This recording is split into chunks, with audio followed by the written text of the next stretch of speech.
Salut les geeks, vous le reconnaissez, c'est mon Corsair 7000D que j'utilise depuis plus d'1 an maintenant. C'est un super boîtier PC, j'ai absolument rien à lui reprocher. En fait, si, deux choses. Vous avez pu voir que dans certaines vidéos, j'avais remanié complètement le studio. Et aujourd'hui, le 7000D ne me convient plus car il est vraiment trop lourd et trop grand. Donc sur le bureau, je ne peux plus le placer. Donc aujourd'hui, on va transférer ce 7000D vers le D41. Et comme vous pouvez voir, il est nettement plus petit.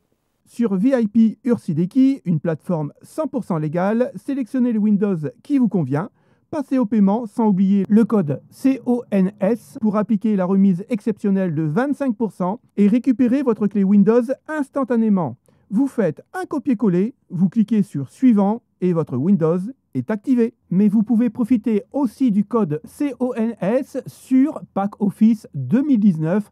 Il suffit de rajouter ce Pack Office 2019 dans votre panier, vous tapez le code CONS et profitez de la remise de 25%. Je viens de finir de démonter le 7000D et maintenant je vais m'attaquer au D41. Et honnêtement, je pense que je vais avoir des concessions à faire.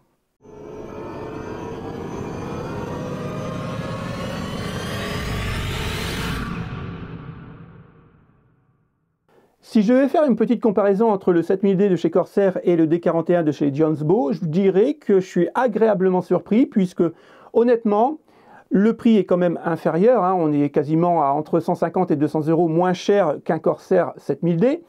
Mais la qualité est vraiment parfaite. Tout le châssis est en aluminium et il n'y a aucun plastique. Le seul petit regret que je pourrais faire, c'est sur le devant ici. Le petit bouton, là, le Power, il est fait un peu cheap. Je ne sais pas si vous entendez. Mais à part ça, rien à lui reprocher. Avec le boîtier, on a des serre-câbles en plastique. Et ils n'ont pas été radins parce qu'il y en a quand même plus de 10. C'est plutôt intéressant. On a des vis pour les SSD. On a des vis aussi pour les HDD avec les petits pintins en caoutchouc pour l'anti-vibration. On a ici des vis pour l'alimentation et on a ici des vis pour la carte mère. Et ainsi que deux petits machins, à mon avis ça doit être des passe-câbles, je ne sais pas encore où ça va. Il faudra que je regarde sur la notice d'utilisation. Mais sinon c'est plutôt agréable parce que c'est vraiment bien fourni. Vous savez ce que j'aime le plus sur ce boîtier, c'est au niveau de l'alimentation. L'alimentation généralement on la connaît, elle se met toujours ici, voire en haut. Eh bien, cette fois-ci, elle se met juste derrière ce cache et à la verticale. Ça change un peu des boîtiers, on va dire, traditionnels.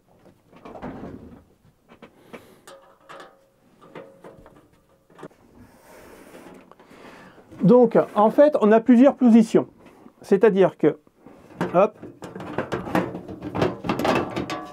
je vais venir installer l'alimentation à l'intérieur. Et ici, on a deux crans et là, deux crans.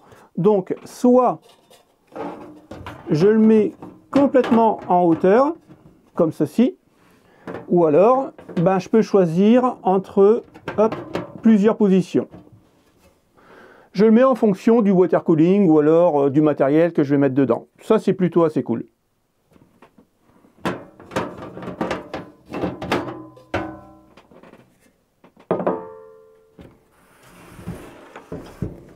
Et l'alimentation, en fait, elle va sortir juste ici. Et vous allez venir brancher ça, la rallonge, hop, comme ceci. Franchement, c'est pas innovant.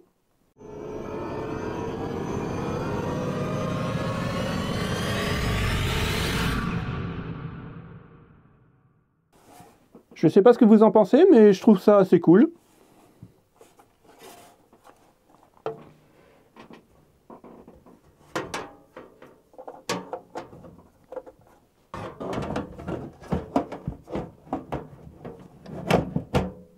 Voilà. Pour l'instant, je vais le laisser comme ça parce que comme on va mettre un water cooling, on verra si je dois le remonter ou pas. Concernant ma carte mère, je remets une 790 de chez Aorus avec mon 12900K que honnêtement, j'ai vraiment du mal à m'en séparer. Alors comme il fait encore le taf aujourd'hui, il va repartir dans le boîtier. et avec les 32 Go de RAM.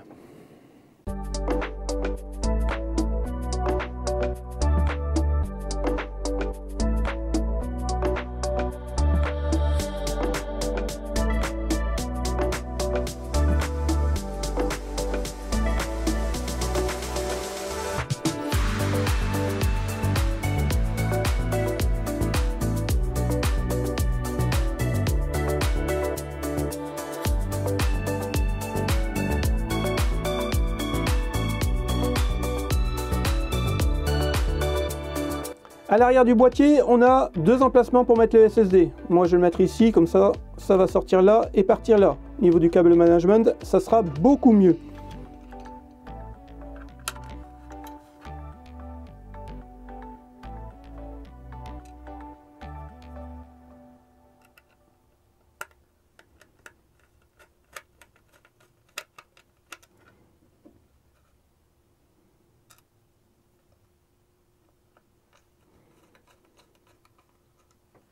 Alors, je mets que 2 vis sur 4, tout simplement parce que, comme vous le savez, hein, c'est mémoire flash, ce n'est pas mécanique, donc ça ne vibre pas. Ça, c'est mon ancien water cooling. On est sur l'Arctic Freezer 2 en 420 mm. C'est un super water cooling. Il fait vraiment le taf. Et en plus de ça, il est vraiment pas trop cher. Et ce que j'aime beaucoup sur les freezers, c'est qu'au niveau du radiateur, ben, vous voyez l'épaisseur, c'est vraiment super bien fait. Mais le problème, c'est que sur le nouveau boîtier, ben, ça ne passe plus. Alors, pour le coup, j'ai toute la gamme de chez Arctic. J'aurais pu mettre soit le 360 mm ou alors, voire même, le 280 mm. Le problème qui se pose un peu, c'est que, bon, ben voilà, j'ai envie de changer un peu de look. Et même si le 360 mm, il fait vraiment très bien le boulot, voilà, j'avais envie d'un peu plus de couleur, on va dire. Alors, je me suis fait plaisir et je me suis acheté en 360 mm le Thermalright, qui est vraiment très joli. Après, honnêtement, au niveau performance, je ne sais pas vraiment ce qu'il vaut. Je n'ai même pas regardé de bench. Il me plaisait et en plus, il était vraiment pas trop cher. Donc, je me suis dit, pourquoi pas. Alors, je ne l'ai pas encore déballé.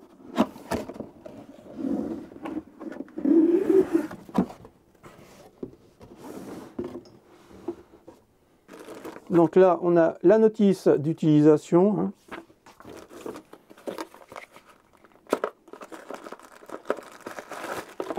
Voilà. Oh, on a même de la pâte thermique. Ah bah mince, alors ça, je ne savais pas. On a toutes les vis. D'accord. AMD Intel. Et bien sûr, le water cooling. D'accord. Et ça, ok, c'est la garantie. On va mettre ça de côté. Alors déjà, la pompe, hop, je vous la montre. Elle est plutôt sympathique, tout en blanc. Apparemment, il y aura ici du RGB. Là, on est bien sur du cuivre. Les ventilateurs sont vraiment très sympathiques.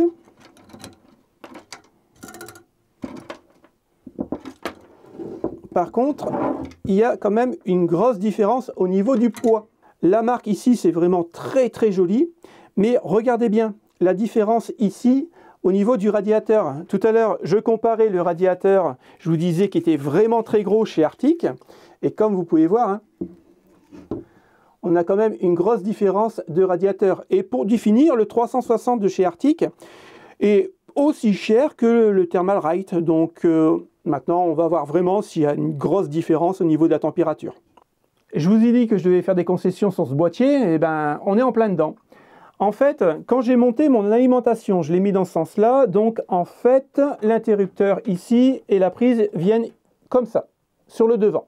Le problème, c'est que j'ai monté mon water cooling dans ce sens-là, tout simplement pour cacher mes câbles ici, pour du câble management vraiment correct. Et en même temps, j'ai rajouté une petite option pour avoir les tuyaux de water cooling en RGB. Je sais, ça sert à rien, mais moi j'aime bien. Donc, le problème, c'est que j'avais mis le ventilateur de l'alimentation de ce côté-là. Et bien là, je vais devoir le retourner parce qu'en fait, ici, ça va taper dans mes tuyaux et ça passe pas. Et la petite concession, c'est que je vais devoir le mettre, le ventilateur, de ce sens-là. Bon, je le savais, hein, dès le départ, je ne pourrais pas faire tout ce que je veux.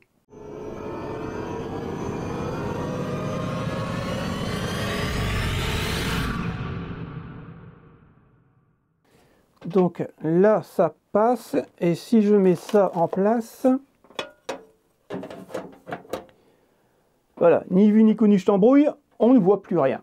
Donc, bon, ça passe, à part que le ventilateur est de ce sens-là maintenant. C'est un peu dommage. Concernant les ventilateurs, je pourrais récupérer mes 140 mm pour les mettre ici dans le fond du boîtier et je pourrais en disposer deux comme ça. Le problème, c'est que sur le côté ici, c'est un 120 mm. Donc, je ne vais pas les utiliser. Ce que j'ai fait, c'est que j'ai acheté une boîte de 3 ventilateurs de la même marque. C'est quasiment les mêmes que le water cooling et je pense que bien disposé ça ferait un bel effet. Alors ils sont plutôt assez sympathiques, ils sont comme ça.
Alors il y a la pâte thermique Thermalright. Le problème, c'est que je trouve qu'elle est vraiment, comment dire, assez, assez dure. Je vais vous montrer. J'arrive même pas à le décoller.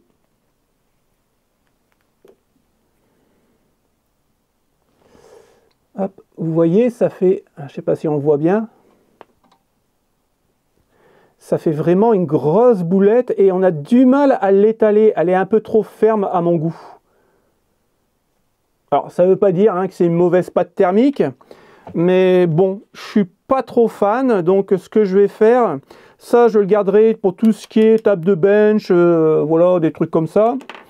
Mais sur du bon matériel, hop, on va mettre la MXX. Elle est vraiment très très bonne. Hop. Et j'ai confiance en cette marque. Je vais encore galérer à remettre ces deux connecteurs à la mort moelleux là. Ils n'auraient pas pu le mettre là. Hein. Non, non, il fallait bien le mettre en plein milieu de la carte. Et puis ce connecteur, ça devrait le faire. Les pâtes thermiques, ils sont encore en bon état, je trouve. Donc je vais les laisser parce que ça ne sert à rien de les changer. Je vais installer ma carte graphique et comme vous pouvez remarquer ici, je n'ai plus de loquet pour verrouiller ma carte graphique. C'est normal, je l'ai enlevé volontairement, tout simplement parce que comme je suis toujours en train de bidouiller sur ma carte mère, pour enlever ici les dissipateurs pour mettre d'autres CSD et ainsi de suite, ça m'a gonflé, je l'ai enlevé, mais surtout ne le faites pas. Hein.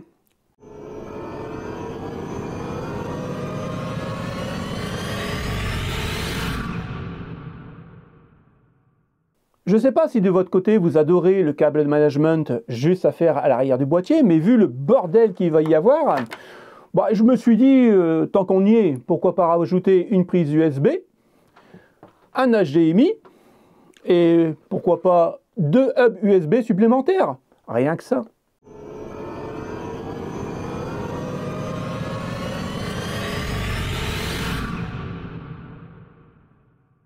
honnêtement, au niveau du câble management, c'est le mieux que je peux faire.